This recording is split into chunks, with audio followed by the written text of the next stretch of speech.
시청자 여러분 안녕하십니까. 4월 23일 시사정담 시작하겠습니다. 시청자 여러분, 민주당 소속 오거돈 부산시장이 오늘 전격 사퇴했습니다. 부하 직원에 대한 미투 사건, 성추행을 일으킨 데 대해 책임을 지고 물러났습니다. 충격적인 오거돈 시장의 사퇴 내막과 파장을 윤영걸 전 매경닷컴 대표님과 함께 짚어보겠습니다. 안녕하세요. 네, 안녕하세요. 윤 대표님. 네. 정말 충격적인 일이 벌어졌습니다. 충격적이죠. 예. 민주당이 이번 총선에서 뭐 대승을 했잖아요. 예. 뭐 180석 대승을 했는데 이게 오만 하면은 꼭 사고가 터진다. 그래요. 이걸 예. 다들 지켜보고 있었잖아요. 근데 벌써부터 이게 누수 현상이 나타난 거예요. 이게 오늘 밝혀졌으니까 말이지 총선 직전에 밝혀졌으면은 저는 상황이 완전히 달라질 정도로 총선 뒤집어졌습니다. 완전히 뒤집어져서 예. 큰 사건이다 이런 생각이 듭니다. 지금 알려진 것은 대충 어떤 내용입니까? 그러니까 그 보통 이 미투 사건은 뭐 술집에서라든지 뭐 다른 제3의 장소에서 많이 있잖아요. 예. 근데 이거는 사무실에서. 그러니까 시장 집무실 아닙니까? 그건 대낮에, 백주 그것도 대낮에. 여성 공무원, 그렇죠. 젊은 여성 공무원을 부하, 상대로. 부하 직원을 상대로 그 뭐 특정. 불필요한 신체 접촉을 했다는데 뭐 오거돈 시장이 49년생이거든요. 예. 지금 뭐 70이 넘었어요. 70이 넘으신 분이 왜 그랬어요? 근데 상대 여성 공무원은 뭐 20대? 예, 그런 것 같아요. 뭐 통역 아마 예. 일본어 통역을 전담하는 예. 그러니까 뭐 오거돈 시장에 어떻게 보면 보좌의 진이라고 그렇죠. 봐야겠죠. 그렇죠. 예. 뭐 회사가 부산 시장실이 개인 놀이터도 아니고 예. 어떻게 저런 일이 있을 수 있습니까? 참 어떻게 보면 개탄을 금치 못하죠. 오거돈 시장이 이게 처음이 아니잖아요. 그러니까 예. 과거에도 예. 지난해에도 그 일부 유튜브 방송에서 성추행 의혹을 예. 제기를 해갖고 지금 그렇죠. 소송이 진행 중이거든요. 그렇죠. 예. 그것도 그러니까 뭐- 오 시장이 예. 말씀하신 대로 이게 상습범인가요? 그렇죠. 상습범이라는 얘기가 많죠. 또 2019년에 3월인가에도 그 언론사에 인터넷 언론에 네. 공개된 게 있어요. 회식을 하는 장면을 찍혔는데 예. 오거돈 시장 가운데 앉고 좌우에 여자들만 쫙 앉혔어요. 그렇죠. 이게 어디 뭐 그거 보고 깜짝 놀랐어요. 시장이 그러면 안 되거든요. 그럼요. 네, 공과 사를 구별하지 못하는 거죠. 네. 그런데 오 시장은 이번 사건이 난 뒤에 어떻게든 진화시켜 보려고, 네. 부마시켜 보려고 네. 무진애를 쓴 것 같아요. 그래서 뭐 여러 가지 보상 약속도 네. 하고 뭐 사과도 하고 개인적으로 뭐 네. 했는데 아마 이 피해 여성이 황당히 거부를 하고 네. 공개적인 사과와 함께 네. 시장직 사퇴를 요구를 한 것 같습니다. 네. 그래서 지금 알려지기는 그 부산 성폭력 상담소에 네. 아마 신고도 했고 네. KBS에서도 이 사건을 아마 자세히 취재를 해갖고 네. 곧 보도를 하기 직전에 있었던 것 같아요. 네. 그렇다고 보면은 오 시장으로서는 이제 더 이상 물러설 수 그렇죠. 없는 그런 상황에서 뺏기던 거 아닙니까? 그렇죠. 뭐 더 이상 언론에 나와서 망신 당할 걸 빨리 자진 사퇴하는 게 낫다. 예. 뭐 본인이 또 구구한 변명이 또 통하지 않는다는 걸 안 거죠. 예. 그러니까 참 있을 수 없는 일이 벌어진 거예요. 예. 그러니까 본인도 오늘 사퇴 입장을 밝히면서 면담 과정에서 5분 정도 했다는데 뭐 5분인지 어쩐지는 뭐 누가 재본 것도 없으니까 네. 불필요한 신체 접촉이 있었고 해서는 안 되는 강제 추행을 했다. 경중에 상관없이 행동과 말로 용서받지 못할 행위를 했다. 이렇게 자인을 했네요. 네. 뭐 할 말이 없으니까 그러겠죠. 예. 벌건 백주 대낮에 사무실에서 그 보고하러 온 여성한테 불필요한 신체 접촉을 했다는 거는 이거는 평소에 그 부산시장이라는 공인을 그 사인의 그 사적인 영역하고 막 혼동한 거죠. 예. 공과 사가 막 뒤죽박죽된 거예요. 예. 보통 뭐 재벌 회장들이 그 측근 직원들하고 좀 미투가 좀 많이 있거든요. 그래서 왜 그런 심리가 생기냐 내가 물어보니까 재벌 회장이 그러더라고요. 어느 날 갑자기 자기 밑에 있는 직원이 자기 부속물로 느껴진대요. 그래요. 내 마음대로 해도 되는 사람으로 느껴진대요. 마음대로 하고 싶은 욕구가 이렇게 생긴대요. 그러니까 재벌 회장도 보통 그런 얘기를 하던데 지금 동부 회장도 그 미투 그렇죠. 사건으로 인해서 지금 재판을 받는 중인지 미국에서 오랫동안 도피하고 있다가 도망갔다가 할 수 없이 들어왔지 않습니까? 합의하고 뭐 집행유예 정도로 풀어줬는 모양인데 그것도 죄질은 굉장히 나쁘죠. 근데 이거 지금 성인지 감수성이 자꾸 높아지잖아요. 그러면 지난번에 지금은 황교안 미래통합당 대표가 표 많이 젊은 표가 잃은 여러 가지 중에 하나가 N번방 사건 때 호기심으로 들어간 사람은 뭐 그 좀 배려를 해줘야 된다. 있어 배려를 해야 된다. 뭐 그 말 한마디로 뭐 사실 틀린 얘기는 아니거든요. 치명상을 입어버렸잖아요. 치명상 이 성인지 감수성이 저 정도밖에 안 되냐. N번방 피해자들의 분노도 생각해야 되는데 저렇게 한가한 소리를 하냐 그랬는데 이 오거돈 시장이라는 사람은 70 넘은 시장이 그 나이도 한 50살 가까이 차이 나는 여성을 갖다가 대낮에 보고받으면서 그런 짓을 했다는 건 도저히 상상할 수도 없고 이 정권의 도덕성까지 치명적인 그 치명타를 가하는 그런 일이 아닌가 싶습니다.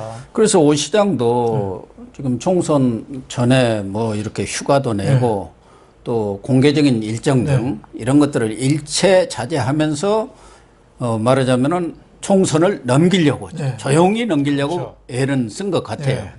그럼에도 불구하고 일각에서는 오 시장이 거의 오 전 시장이 되겠습니다만은 이렇게 공개적인 활동도 자제하고 그러니까 건강 이상서를 제기하기도 했고 원래 그 유암인가를 수술을 했었습니다. 암 수술이 있었기 때문에 또 하나는 이번 총선 결과에 대해서도 오 시장의 그러한 시정이 그 부산 시민들로부터 평가를 받지 못하고 매우 실망스러운 그런 평가를 받고 있기 때문에 이렇게 말하자면 16개 지역구에서 3개뿐이 못 건졌지 않습니까? 그래서 오 시장 책임론도 나왔어요. 나왔죠. 이런저런 얘기가 나왔는데 이렇게 충격적인 일이 있으리라고는 아무도 생각을 못한 거예요. 그러니까 뭐 부산시장 어렵게 됐잖아요. 부산 네 번째 도전 4번 만에 됐거든요. 3전 4기. 그렇죠. 4번 만에 돼서 참 과거 노무현 대통령 때 해양수산부 장관 시켜주고 그 이후에도 뭐 해양대 그 총장도 하고 경력 부산 내에서는 어떻게 보면 고시 행정고시 시작해서 어떻게 보면 터줏대감이 좀 그런 셈이죠. 부산에 뭐 아주 굉장히 오만했죠. 이번에 부산에서 뭐 저 김영춘 의원 같은 경우는 서병수 의원한테 떨어졌잖아요. 물론 뭐 박재호 의원은 이현주 의원 누르고 이겼지만은 3석밖에 못 건진 거는 부산시장이 역할을 못했다. 부산시장에 대한 실망감 이게 그 지역 신문들의 그 선거 평으로 많이 나왔습니다. 근데 이번 정권이 어떻게 보면은 문재인 청와대는 부산에 총력 이번에 경주해다시피 했거든요. 뭐 부산 공항도 죽었던 거를 다시 가덕도도 뭐 공항을 만든다고 하고 뭐 거제도에서 저 김천 가는 내륙철도도 만든다고 하고 그것도 예비 타당성까지 면제하면서 뭐 무슨 5종발을 지원하기로 되어 있지 않습니까? 하는데 그 지금 문재인 정권의 그 메카라고 그러는 정치적인 고향인 부산에서 대형 스캔들이 났는데 이거는 그만큼 오만했다고 봐야죠. 오거돈의 부인 뭐 뭔가 있어요. 그 부인도 그 관용차를 자기가 개인적으로 기사 부리고 타고 다니고 그리고 또 부산시에서 하는 미술관도 그 휴일날도 문 열어 해가지고 자기 친구들하고 가서 보고 그 공과 사가 뒤죽박죽 되는 그런 거 갖고 비판을 많이 받아서 사과를 했거든요. 그러니까 부부 공이 공사 구별이 없는 거죠. 그래서 뭐 별명을 오거돈을 오거돈이라고 하고, 그럽니까? 오거돼지라고도 하고 돼지돈자라고 그래서 그런 별명이 있을 정도로 좀 지역사회에서는 똥똥하기는 어때요? 그렇죠. 뭐 언어 약간 더듬어요. 더듬은데 친화력은 또 대단해요. 말 더듬는 장애를 친화력으로 극복했다 해서 지방에서 그 영향력이 큰데 시장이 늦게 되다 보니까 그리고 자기랑 잘 아는 사람이 대통령 실세 다 이렇게 하다 보니까 좀 오만하고 방자한 거죠. 그래서 마구 행동한 거 아닌가 싶습니다. 사실 문재인 정권에서는 소위 부산 인맥들이 실세로서 주요 보직을 거의 뭐 독차지하고 있다시피 하지 않습니까? 그런데 지금 오거돈 시장은 불과 한 2년 전에 안희정 충남 지사 전 지사가 그 보좌진하고 네. 이런 미투 사건에 휘말려서 사퇴를 한 적이 있지 않습니까? 그렇죠. 사퇴하고- 공직 사회에 엄청난 파장을 그렇죠. 몰고 왔고 사퇴하고 그게- 감옥에 아직도 있죠. 예, 그럴 겁니다. 예, 예. 구속됐죠. 예. 예. 그런 일이 있음에도 불구하고 그게 경각심을 다 준 거 아닙니까? 네. 그런데 또 측근하고 측근 보좌진과 이런 불미스러운 일을 벌였다는 것은 정말 누가 보더라도 부적절할 정도를 지나서 개탄할 일 아닌가요? 그렇죠. 정권 핵심부의 실세들이 저렇게 돈과 여자 문제 갖고 흔들리는 거죠. 부패와 그 사생활 문란 이거 갖고 흔들리는 거죠. 뭐 있을 수 없는 얘기인데 지금 부산에서 제가 보니까 이 정권 기반 뿌리가 부산인데 거기 법무법인 부산 출신이잖아요, 문재인. 예. 그 법무법인 부산 출신들이 뭐 법제처 장관도 하고 다 하잖아요. 그럴 정도로 부산이 정치적 고향인데 부산 쪽에서 지금 제일 사고를 많이 치고 있어요. 부산이 네. 이제는 문재인 정권의 화약고로 변했어요. 화약고가 됐어요. 그렇지 않아도 지금 압승을 해가지고 환호 작약하는 데다가 찬물을 지금 꽉 찌크는 거 아닙니까? 그렇죠. 그러니까 아다시피 지금 부울경 네. 소위 말해서 PK 지역 아닙니까? 거기 소위 자치단체장들이 다 지금 문제가 되고 있네요. 그렇죠. 뭐 김경수 경남도지사도 지금 재판을 차일피일 미뤄서 그렇지 예. 내일에도 구속될 수 있는 사람이죠. 그것도 구속됐다가 겨우 풀려난 거 아닙니까? 성창호 판사가 구속했다가 판사가 재판을 받았어요. 성창호 판사가 어떻게 보면은 그냥 인생을 완전히 그러니까 다른 판사들이 지금 겁나서 예. 김경수로 재판을 다 못 피한다는 하고 거 있어요. 아닙니까? 네. 그러니까 전임 재판장도 자기 인사이동으로 옮겨갈 때까지 네. 계속 들고 미뤘잖아요. 있잖아요. 예. 거기다 또 지금 송철호 울산시장. 오늘부터 예. 울산시장 부정 사건에 대한 네. 재판이 시작이 됐습니다. 그렇죠. 그것도 이게 만만치 않잖아요. 정황 증거가 너무 뚜렷하거든요. 그건 뭐 송철호 차원을 넘어서 청와대 그렇죠. 위까지 올라가는 네. 사안 아닙니까? 그렇죠. 황운하 또 그때 울산경찰청장도 이번 뭐 대전에서 국회의원 당선됐습니다마는 당선되면은 다들 면피하는 줄 알아요. 면제부 받는 줄 알아요. 그거랑 아무 상관 없습니다. 최강욱이가 그랬잖아요. 네. 남은 시민들로부터 심판을 받았다고. 아니 자기 최강욱이 뭐 심판을 하려고 총선을 치른 겁니까? 진짜 참 어이없는 그런 사람들이 법조인이라는 게 웃겨요. 아니, 법조인이면 괜찮은데 네. 공직기강을 총괄 비서관을 책임을 지고 있는 공직기강 비서관을 한 사람 그렇죠. 아닙니까? 그렇죠. 예. 허위 그 뭐 인턴 발행해주고 어떻게 보면 그 뇌물이라고 하는 데서는 또 그 고소 고발을 했더라고요. 다른 사건도 지금 세 건이나 지금 고소 고발 당했는데 그래도 뭐 윤석열 검찰총장을 뭐 어떻게든 자기도 고발하겠다고 그러고 네. 큰 소리 치고 있대요.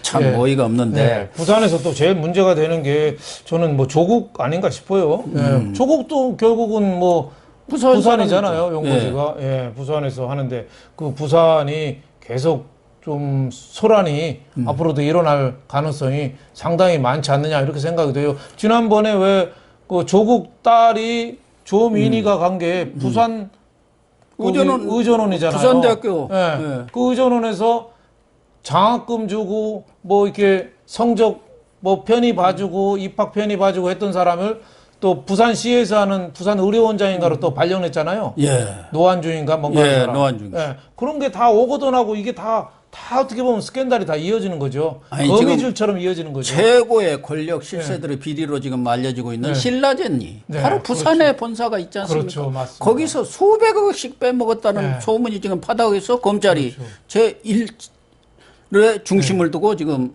수사를 벌이고 있지 않습니까? 그러니까 돈하고 여성 문제, 권력까지. 권력. 예. 이게 세 개가 트리오가 돼가지고 이 정권 밑에서 바닥에서 마그마처럼 부글부글 끓고 있어요.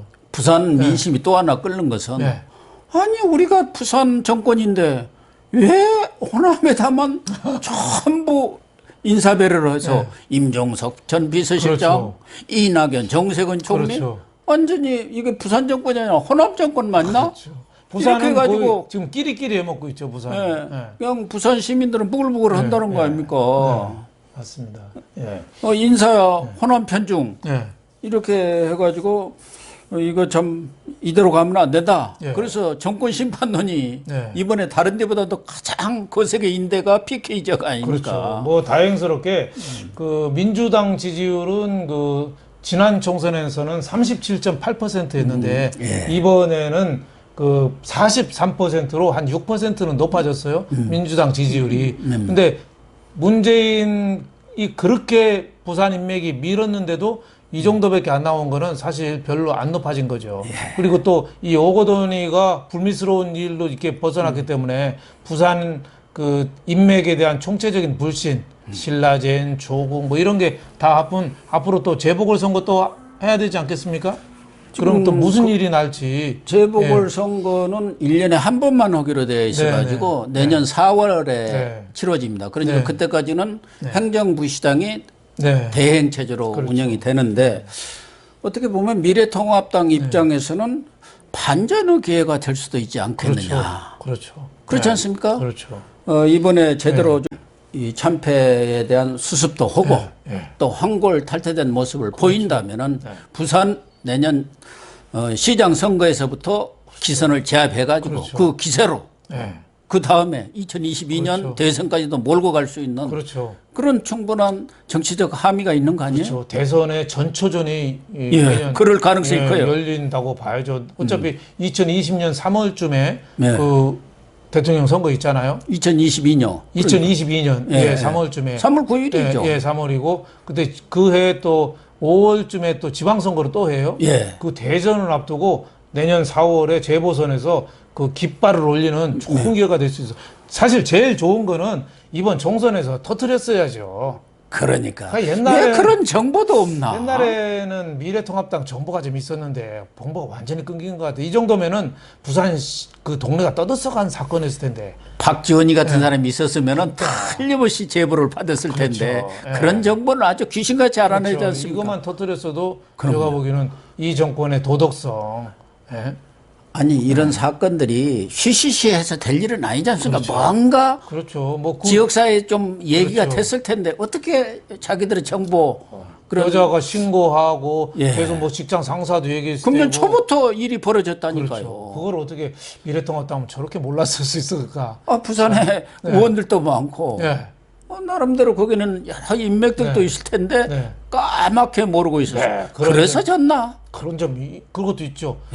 정보의 질문. 정보가 가장 중요한 겁니다. 적군이 뭐 하는가를 알고 대책을 세워야 되는데 한 방으로 뒤집을 수 있는 거 아닙니까? 총선이든 대선이든 간에.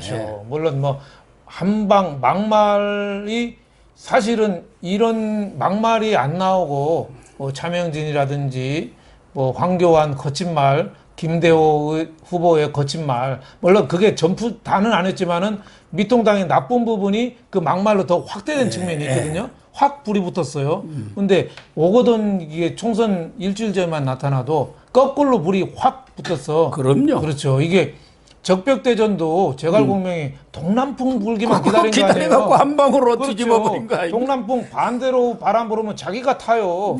동남풍 불 때 딱 했으면 되는데 미래통합당이 참 운이 없다. 어떻게 보면 그런 생각이 드는데 뭐 이게 또 저는 뭐 좋은 기회도 될 수 있다고 봅니다. 뭐 전화위복이 될 수도 있는 거 아닌가 하는 생각도 됩니다. 네, 시청자 여러분, 정말 180석의 거대 여당, 공룡 여당이 총선에서 이렇게 압승을 거뒀다고 벌써부터 오만해서는 절대 안 될 것입니다.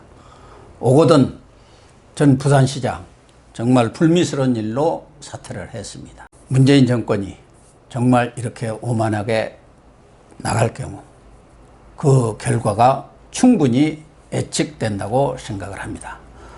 오늘 방송 마치도록 하겠습니다. 시청해 주셔서 감사합니다.